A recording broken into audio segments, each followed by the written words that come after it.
नमस्कार दोस्तों, अगर आपको भारत और पाकिस्तान के बीच खेला गया T20 वर्ल्ड कप 2024 का 19वां और क्रिकेट इतिहास का सबसे बड़ा और सांसें रोक देने वाला महामुकाबला पसंद आया हो तो इस वीडियो को आप एक लाइक जरूर करें। इस वीडियो का लाइक टारगेट 400 लाइक है, तो इस वीडियो को आप दिल से लाइक जरूर करें। दोस्तों, T20 वर्ल्ड कप 2024 के 19वें और एक और सबसे रोमांचक महामुकाबले में क्रिकेट इतिहास की दो सबसे बड़ी टीमें एक दूसरे से भिड़ी। इस बार रोहित शर्मा की भारतीय टीम के सामने बाबर आजम की पाकिस्तान की टीम खड़ी थी। इस रोंगटे खड़े कर देने वाले महामुकाबले में पाकिस्तान के कप्तान बाबर आजम ने टॉस जीता और पहले गेंदबाजी का फैसला लिया और भारतीय टीम को पहले बल्लेबाजी के लिए आमंत्रित किया। उसके बाद रनों की बारिश करने के इरादे से भारतीय टीम के दिल और धड़कन कहे जाने वाले दो दिग्गज ओपनर बल्लेबाज मैदान में उतरे। भारतीय कप्तान रोहित शर्मा और पाकिस्तान के खिलाफ हमेशा रन बनाने वाले विराट कोहली मैदान में उतरे थे और आते ही पहले ही ओवर में कप्तान रोहित शर्मा ने शाहीन अफरीदी को एक शानदार छक्का लगाकर अपना खाता खोला था। तो वही विराट कोहली ने भी पारी के दूसरे ओवर में नसीम शाह को एक गजब का कवर ड्राइव लगाते हुए लाजवाब चौका लगा दिया था। लेकिन इसी ओवर में नसीम शाह ने विराट कोहली को उस्मान खान के हाथों कैच आउट कर दिया। विराट कोहली 3 गेंद में 4 रन बनाकर आउट हो गए। विराट कोहली का सबसे बड़ा विकेट गिरने के बाद भारतीय टीम की तरफ से ऋषभ पंत मैदान में उतरे थे, लेकिन कभी दूसरे छोर पर बल्लेबाजी कर रहे भारतीय कप्तान रोहित शर्मा को भी शाहीन अफरीदी ने हैरिस रॉफ के हाथों कैच आउट कर दिया। कप्तान रोहित शर्मा 12 गेंद में 13 रन बनाकर आउट हो गए। भारतीय टीम के दोनों ही ओपनर बल्लेबाज बड़े शॉट खेलने के चक्कर में आउट हो चुके थे। अब भारतीय टीम दबाव में थी। अब बल्लेबाजी के लिए अक्षर पटेल को भेजा गया था और फिर यहां से ऋषभ पंत और अक्षर पटेल की इस जोड़ी ने पाकिस्तान की गेंदबाजी पर पलटवार करना शुरू कर दिया। खास करके नए बल्लेबाज अक्षर पटेल ने आते ही विकेट लेने वाले शाहीन अफरीदी को एक चौका और एक लाजवाब छक्का लगा दिया था। अब यहां से ऋषभ पंत और अक्षर पटेल की इस जोड़ी ने भारतीय टीम की कमजोर पड़ चुकी इस पारी को संभाल लिया था और पाकिस्तान की खतरनाक गेंदबाजी के सामने रन बनाना शुरू कर दिया था। दबाव अब लगातार पाकिस्तान की गेंदबाजी पर बढ़ने लगा था। अक्षर पटेल और ऋषभ पंत की यह जोड़ी शानदार फॉर्म में नजर आ रही थी। दोनों ने मिलकर अब अपनी टीम को 58 रनों पर पहुंचा दिया था, लेकिन फिर तभी गेंदबाजी पर फिर एक बार बुलाए गए नसीम शाह ने सेट हो चुके अक्षर पटेल को क्लीन बोल्ड कर दिया। अक्षर पटेल 18 गेंदों में 20 रन बनाकर आउट हो गए। एक महत्वपूर्ण साझेदारी के बाद फिर एक बार पाकिस्तान की गेंदबाजी ने इस मुकाबले में वापसी कर ली थी। अब बल्लेबाजी के लिए सूर्य कुमार यादव मैदान में उतरे थे, लेकिन दूसरे छोर पर सेट हो चुके ऋषभ पंत अभी भी बड़े शॉट खेलने में असफल दिख रहे थे। लेकिन पाकिस्तान के खराब फील्डिंग द्वारा उनको कई बार जीवनदान मिल रहे थे और इसी वजह से अब ऋषभ पंत की आंखें जम चुकी थीं और फिर तभी पाकिस्तान के तेज गेंदबाज हैरिस रॉफ को ऋषभ पंत ने लगातार 3 चौके लगा दिए।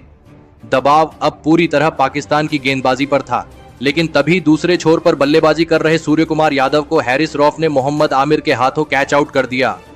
सूर्य कुमार यादव 8 गेंद में 7 रन बनाकर आउट हो गए। तो वही उनके बाद बल्लेबाजी के लिए आए शिवम दुबे भी ज्यादा देर तक मैदान में नहीं टिक पाए और नसीम शाह ने शिवम दुबे को अपनी ही गेंद पर कैच आउट करके भारतीय टीम को लगातार 2 बड़े झटके दे दिए।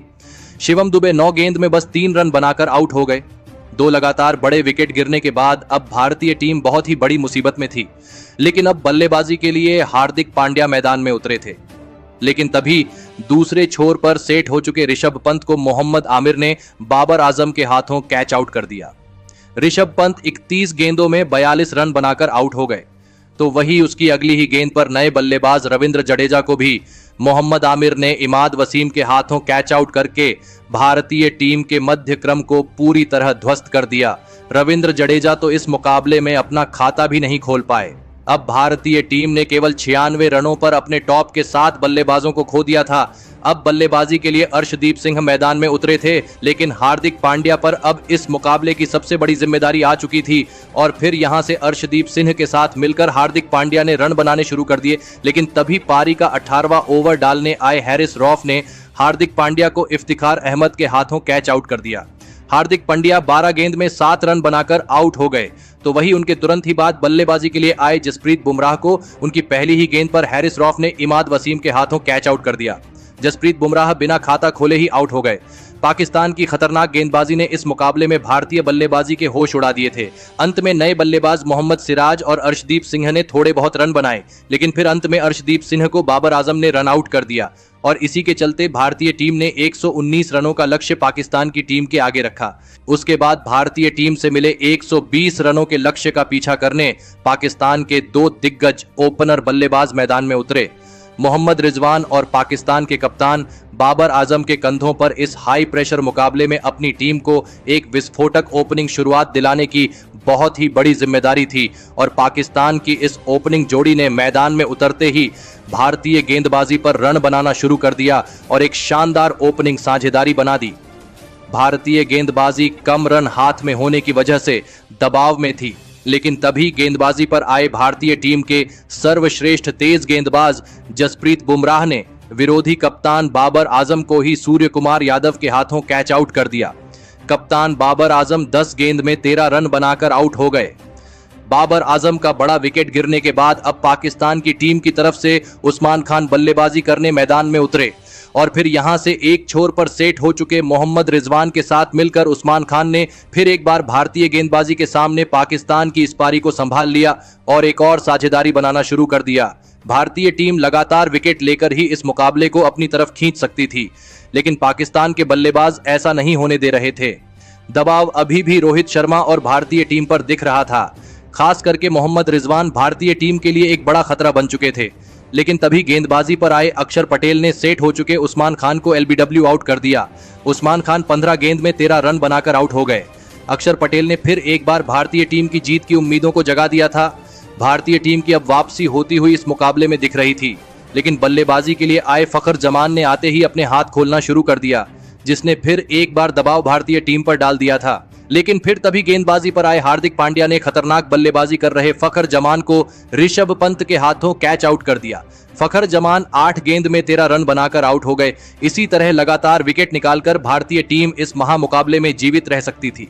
कप्तान रोहित शर्मा इस लो स्कोरिंग मुकाबले में भी गजब की कप्तानी कर रहे थे, लेकिन अब बल्लेबाजी के लिए इमाद वसीम को भेजा गया था। लेकिन अभी भी पाकिस्तान के मोहम्मद रिजवान भारतीय टीम की मुश्किलों को लगातार बढ़ा रहे थे, जिस वजह से अब कप्तान रोहित शर्मा को जसप्रीत बुमराह को फिर एक बार गेंदबाजी पर बुलाना पड़ा और जसप्रीत बुमराह ने भी आते ही खतरनाक बल्लेबाजी कर रहे मोहम्मद रिजवान को ही क्लीन बोल्ड